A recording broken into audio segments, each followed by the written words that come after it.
আর আমাদের ছাদ বাগানের সিরিজে সবাইকে ওয়েলকাম। আমাদের প্রথম আমাদের ভিডিও দেখাবো আমরা ছাদ বাগানে ভিডিও কিভাবে গাছপালা বসাচ্ছি।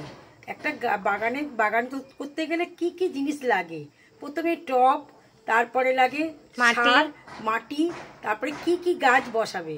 যেমন টমেটো গাছ বসাতে গেলে 15x15 টব লাগে, সেই হিসেবে আমরা দুটো 15x15 প্যাকেটে আনা হয়েছে। চলো দেখিয়ে দাও কি কি বীজ আমাদের আনা হয়েছে।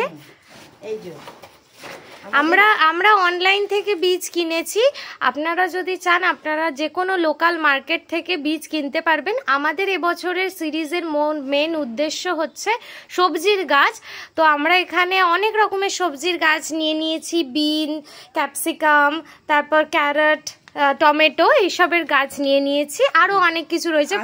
টোটাল 17-18টা মতো আমরা গাছ বসাবো। এবার তার জন্য আমাদের প্রথমেই আমরা নিয়েছি হচ্ছে টব। তো আমরা এখানে এই টবগুলো ব্যবহার করছি, এগুলো খুবই ভালো হয়। একটা খুলে দেখিয়ে দাও। এগুলো হচ্ছে 15x15, এটা হচ্ছে 15x15 দুটো টব নেওয়া হয়েছে। আর ওদিকে তুমি বাকিগুলো দেখিয়ে দাও। 12x12 10টা আনা হয়েছে। 12x12 10টা আনা হয়েছে। আসলে প্রত্যেকটা গাছের জন্য সেই গাছের মাপ অনুযায়ী টবে বসাতে হয়, তো সেগুলো আমরা এরপরে বিস্তারিত আলোচনা করব।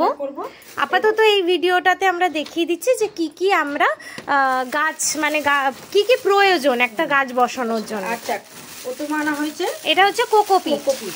এইগুলো আপনারা দেখিয়ে দাও একটু। এটা অনলাইনে আনা হয়েছে। এটা হচ্ছে মাটিটাকে হালকা করতে সাহায্য করে। আর এটা হচ্ছে এটার বদলে যারা তোমরা অনলাইনে কিনতে চাইছো না, এটার বদলে তোমরা বালিও ব্যবহার করতে পারো।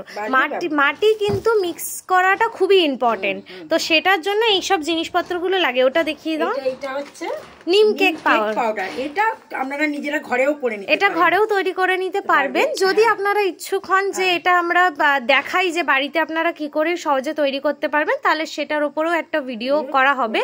এটা বেসিক্যালি সাহায্য করে একটা গাছের যে ফাঙ্গাস হয়, যে সাদা সাদা যে হয়, সেগুলো থেকে প্রোটেক্ট করতে সাহায্য করে।